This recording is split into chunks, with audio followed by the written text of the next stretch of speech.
Ahojte milé ženy, vítajte opäť pri našom Lansinoch YouTube kanáli a tešíme sa, že ste tu. Znovu vám chceme poskytnúť cenné rady a informácie a taktiež trošku vhľad do našich produktov a toho, čo vlastne vám ponúkame, aby ste sa mohli dobre rozhodnúť. A vítame tu našu druhú hostku a ňou je Evinka, alebo teda Eva Korňanová a je to pani gynekologička z Borov. Vítaj Evi. Ďakujem pekne. Ktorá má za sebou už tiež vlastne nejakú prax, neviem ani koľko ročnú. 9 rokov pracujem. Tak to je pekné veľmi.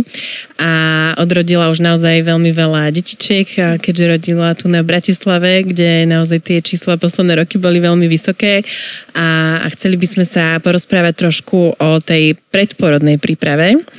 A ja by som sa ťa chcela opýtať, Evi, že ako ty vnímaš, alebo ako ty, aj ako čerstvá mamina, to ešte môžeme nazvať teoreticky, a že ako si ty hľadala naozaj také relevantné informácie, keďže žijeme v dobe, kde je strašne veľké množstvo informácií aj o tom pôrode a často sú také protichodné, že kde má podľa teba mama hľadať nejaké relevantné informácie? Ďakujem pekne. Je to naozaj také problematické. Ja sama som sa v tom niekedy strácala a som si uvedomila, že kopec je tých informácií a ako aj pre mamu prvorodičku mi trvalo chvíľku čas sa zorientovať v tom a to si myslím, že celkom viem tak z pohľadu zdravotníka aj rozlíšiť tú relevantnosť, ale napriek tomu je to veľmi ťažké. Tak rozumiem maminám, že to majú naozaj náročné. A mne pomáha hľadať si informácie z overených zdrojov, čiže od zdravotníkov a ešte aj v tom by som povedala, že už tá medicína tými informáciami ide tak veľmi dopredu, že už sú ľudia úzko špecializovaní na svoje odvetvia, ktorým sa venujú, čiže častokrát sa venujú len tej jednej téme, ktoré idú naozaj do hĺbky, ktorej vzbierajú nejaké dáta, informácie, ktoré rozumejú veľmi dobre. A je dobré teda napojiť sa na takých odborníkov, ktorí idú do tých konkrétnych detailov častokrát. Čiže už aj tá medicína, ako sa vyvíja a je náš odbor, tak v tej príprave na pôrod sú veľmi dobré profily, možno konkrétne napríklad gynekologická fyzioterapia, ktorá je celkom nový odbor, kde vlastne pomáhajú ako keby vysvetliť tú funkciu toho panvového dna zase z iného takého pohľadu. A to boli informácie, ktoré napríklad neboli také známe pred pár rokmi a teraz nám to dalo ďalšie informácie, ako sa pripraviť na pôrod napríklad z tohto pohľadu. Čiže toto je iba jeden príklad, ale pre mňa je naozaj dôležité, aby som si hľadala tie informácie od ľudí, ktorí sa tomu venujú tak podrobnejšie a potom myslím si, že aj ten gynekolog vie tú ženu už naviesť tým, keď sa vzdeláva, chodí na tie odborné fóra, tak vie, kto sa akej téme venuje, čiže určite pre ženu je dobré sa pýtať odborníkov, ktorí ju vedia potom nasmerovať na ďalších odborníkov. Ja tiež v poslednom čase tak pozorujem, že sa začínajú oveľa viac ako keby zgrupovať okolo tejto témy tehotenstva z rôznych oblastí, ak si pomenovala ty, že fyzioterapeuti, novorodeneckí a tak ďalej a že začínajú viac tak spolupracovať, že sa dokážu presne jeden na druhého odchádzať, ale nie je to niekedy také, že si tak oni držia, že ja to viem najsprávnejšie, že vnímaš, že naozaj dokážu tak súdržne vlastne riešiť tú ženu, alebo sú aj takí, ktorí si to tak držia veľmi, že vlastne len oni majú tú správnu odpoveď. Tak vždy je to podľa mňa individuálne od každého človeka. Jednak je to podľa mňa aj povahové, kto si s kým ako sadne, ale druhá vec je naozaj, že myslím si, že mladý človek už ide tým smerom, že sa špecializuje na konkrétnu vec, že voľakedy to tak bolo tým nedostatkom informácií. Myslím si, že aj u nás, že lekári robili veľmi tú všeobecnú prácu, že museli veľa vecí zaskakovať, ale tým, že tie informácie sa posúvajú a tá medicína ide ďalej, tak už viac a viac ľudí sa špecializuje a potom, keď sa ja špecializujem, tak viac ako keby viem odkázať na toho ďalšieho odborníka, ktorý sa špecializuje. Áno, a podľa mňa to je veľmi vzácne, že keď naozaj odborník dokáže to vidieť, že teda ja som potiaľto a viem potiaľto, ale že tu sú ďalší, ktorí sú super v tej inej špecializácii a že chod za ním, hej, že on ti poradí lepšie. Tak určite to je jedna z vecí, ktorú môžete hľadať alebo vidieť, že vtedy je naozaj ten človek ako keby dobrý tiež v tom svojom, aj vie naozaj dať tie informácie, keď sa teda špecializuje a keď dokáže aj druhého odporučiť. A sleduješ ale ty Instagram napríklad? Že to bolo pre teba relevantné? Sledujem, ale sledujem od odborníkov a potom ďalej si dohľadávam tie informácie. Čiže určite je to tam veľmi dobre vysvetlené zrozumiteľne ľudskou rečou, jednoducho a krátko. A to je veľmi dobré, ale presne má to aj tie svoje rizika, že keď veľa tých informácií máme, tak sa v tom strácame. Ale keď sme ukotvení u tých odborníkov, ktorí aj nám vyhovujú, lebo povedzme si, že aj stále bude mať aj na pôrod iný názor možno pôrodník a iný názor urogynekolog, to je taká naša gynekologická možno dvojitý pohľad, že kto sa naviac špecializuje, tak má na niektoré veci svoj pohľad, čiže aj no a pre bežného človeka je to ťažké sa v tom strácať, ale dôležité je v tom niekedy si aj vybrať možno, čo mne vyhovuje, tým, že sme každý iný, tak nemôže vyhovovať niečo iné, čo niekomu druhému. Aj, takže a Instagramové profily nejakých gynekologov alebo porodné asistentky alebo niekedy novorodenecké sestry, tak určite je super sledovať. Fyzioterapeuti, presne. A takisto aj nejakí nutriční terapeuti, to je tiež fajn sledovať. No áno, vidíš, to je tiež a zaujímavá tiež oblasť, alebo už teraz veľa riešia aj tí spánkoví poradcovia, aj keď to neviem úplne, že či je že nejaké medicínske, hej, ale tak tiež sú to ďalšie oblasti, ktoré tie maminy veľa riešia. No a ja, keďže tiež už v tejto oblasti dlhšie pracujem, tak naozaj tak pozorujem v poslednom období, že veľa v tomto pôrodníctve alebo v tehotenstve a potom tej starostlivosti o babetka, že sú také trendy. Ja mám pocit, že vlastne niečo zrazu je boom a všetci to chcú, lebo sa o tom začalo viac na Instagrame rozprávať.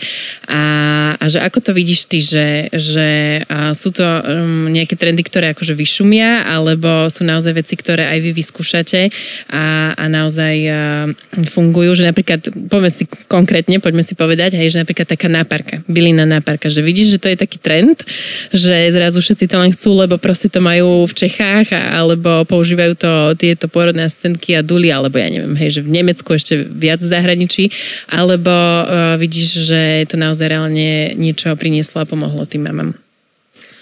Tak celkovo tie trendy sú o tom, že vždy prídu, aby nejakú dieru asi na trhu naplnili, vyplnili. Častokrát teraz aj tým, že mám viac informácií, sa práve vraciame späť a hľadáme, že ktoré veci možno z minulosti sú dobré a ku ktorým by sme sa mohli vrátiť. Myslím si, že je taký znovu návrat do takej jednoduchosti a prirodzenosti v niečom. A tá náparka je asi aj toho takou súčasťou, čiže o tej náparke akože nemáme nejaké relevantné vedecké informácie. To ma inak zaujímalo, že či vlastne medicínsky už je to nejako tiež dokumentované. Nie sú, ale tá náparka tým, že vlastne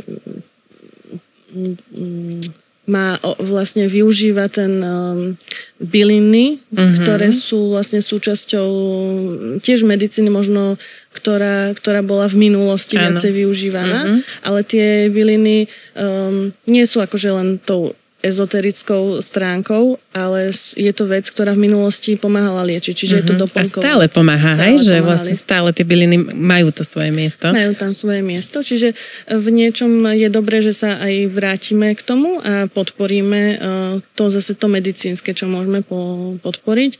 A pôrod je fyziologický proces, čiže ak je pôrod nekomplikovaný, tak je to úplná fyziologická vec, čiže práve myslím si, že tam majú dobré miesto tie byliny.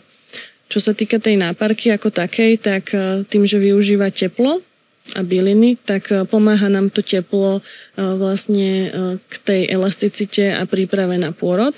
To je jedna vec. Druhá vec je, že celkovo tá žena, keď sa začne pripravať na pôrod, tak ona si to aj v hlave tak nastaví, že idem sa pripraviť na pôrod a nejakým spôsobom robí nejaké veci, ktoré tomu vedú, aj tomu telu dávajú signály, že nemusí to možno, môže to pomôcť aj tomu pánovému dnu a medicínsky určite v niečom, ako podpora, ale spraví dosť aj tá psychická stránka tej prípravy. To je pravda, hej, že tá psychika v tom zohrá obrovskú rolu, hej, ale teda to teplo pred tým pôrodom a to nahriatie, aj tie bylinky teda majú aj z tvojho pohľadu aj z praxe, hej, že ako to vy využívate u vás tiež v porodnici. Teplo vlastne pomáha elasticite tkaní, pomáha vlastne uvoľniť, relaxovať. To znamená, že teplo pred pôrodom nám presne tomuto pomôže, že ono niekedy niektoré ženy sa boja, že by to mohlo spustiť pôrod, predpôrodná príprava, ale to nie je úplne tak, pravda, ale keď je fyziologické tehotenstvo, tak práve to pomôže dozrievaniu tomu, napríklad tomu krčku, tým, že sa tie tkanivá otvárajú, tým, že sa hrádza, tak zohrieva, tak je to veľmi dobré, že sa pripravuje na ten pôrod, aj potom možno neskôr nám to pomôže aj znižiť riziko epiziotómie napríklad, alebo toho poranenia hrádze, tým, že tá koža sa stáva takou pružnejšou a elastickejšou tou prípravou. No ale tú náparku by si neodporúčila, nie? Akože skôr v tehotnosti, či? Skôr v tehotnosti asi nie, ale ten posledný mesiac pred pôrodom sa to aj tak odporúča. Sú také rôzne na to názory, že kedy začať, že či 34, 36, ale myslím si, že keď už je pôrod v termíne, čo je 37 plus 0, je to úplne bezpečné a potom 35. týždni si myslím, že je to v poriadku, pretože ak tam nie je nejaké iné riziko, že nehrozí naozaj predčasný pôrod, tak ono samotný pôrod to nevyvolá, skôr to pomôže zrelaxovať a tá žena, myslím si, že ten mesiac pred tým pôrodom aj už potrebuje sa pripraviť aj v hlave na ten pôrod, aj potrebuje sa cítiť taká oddychnutá, zrelaxovaná, viacej robiť pre to svoje telo a pretože ideme do toho pôrodu. Áno. No a ako často vlastne by si tým pádom odporúčila tú náparku, dajme tomu po tom 37. týždni? Ja si myslím, že každý deň je v poriadku. Hej? Že každý deň je OK, keď to mamina robí. Nie sú k tomu relevantné informácie, ale nemyslím si, že môj osobný názor, že to naozaj môže niečo uškodiť, lebo samotný pôrod je vec hormonálna. To znamená, že telo má nejaký určitý bod pôrodu, kedy sa ten pôrod spustí. A nikto to nevie, že kedy to je.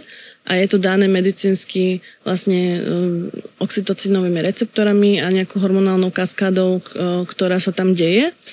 A s týmto proste nejako nám náparka to neovplyvní. Proste je to hormonálna záležitosť. Tá náparka nám pomôže uvoľniť tkanivá hrádze, panvového dna, proste pripraviť to panvové dno pôrodné cesty, ako keby. A takisto sa vlastne odporúča od zhruba toho 34. alebo teda niektorí tiež hovoria od 36. týždňa masáž hrádze.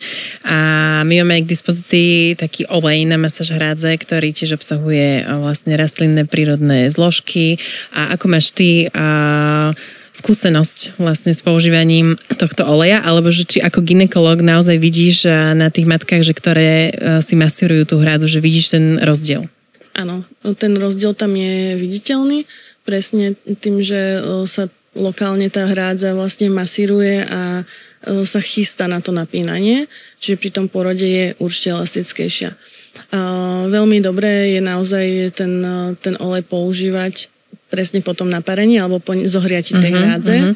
No to som chcela presne ukázať, len mám ďaleko tie veci, tak ak môžeš zobrať, prosím ťa, tú vložku, aj ten olej, a že presne vlastne sa dá použiť to teplo pri tejto vložke, že si to mamina môže kúpiť už počas tehotenstva a vlastne presne od toho 36. týždňa si môže nahrievať tú hrádzu pred masážou hrádze, hej? Čiže dá si teplú vložku na hrádzu a zohreje si ju, aby to tkanivo bolo elastickejšie, pružnejšie a potom si pekne vlastne rozmasíruje.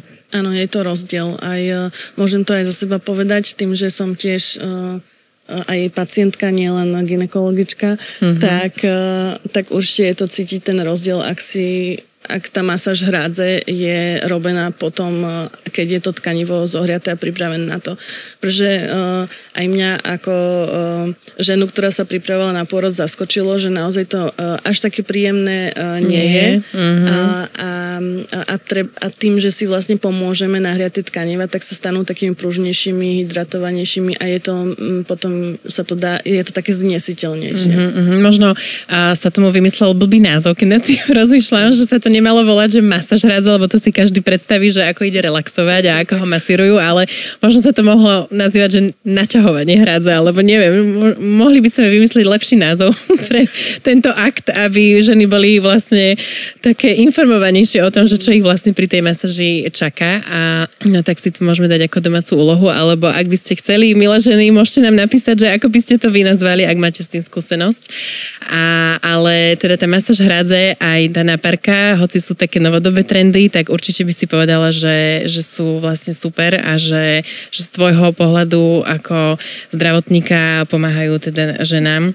Majú miesto vlastne v tej predporodnej príprave. Na masáž hrádze máme vedecké podložené dôkazy, že vlastne znižuje to percento epiziotómy, ktoré stále sú ešte... Čiže nástrihu. Ktoré sú stále relatívne vysoké, čiže to masážou hrádze, k tomu máme relevantné vedecké informácie, k tej náparke ešte nie.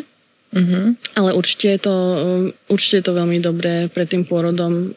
Ak je všetko v poriadku, to je dôležité povedať, ak má žena nejaké infekcie v pošve alebo nejaké krvácanie, alebo tam naozaj hrozil nejaké iné ďalšie rizika, tak vtedy naozaj dôležité sa poradiť s lekárom, ale v prípade fyziologického tehotenstva a tej prípravy na porody sú to veľmi dobrí pomocníci.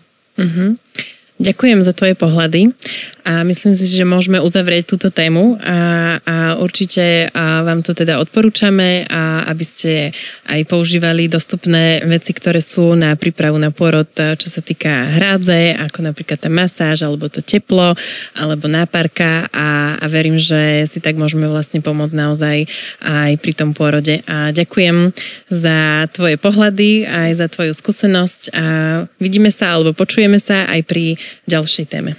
Ďakujem pekne. Ďakujeme.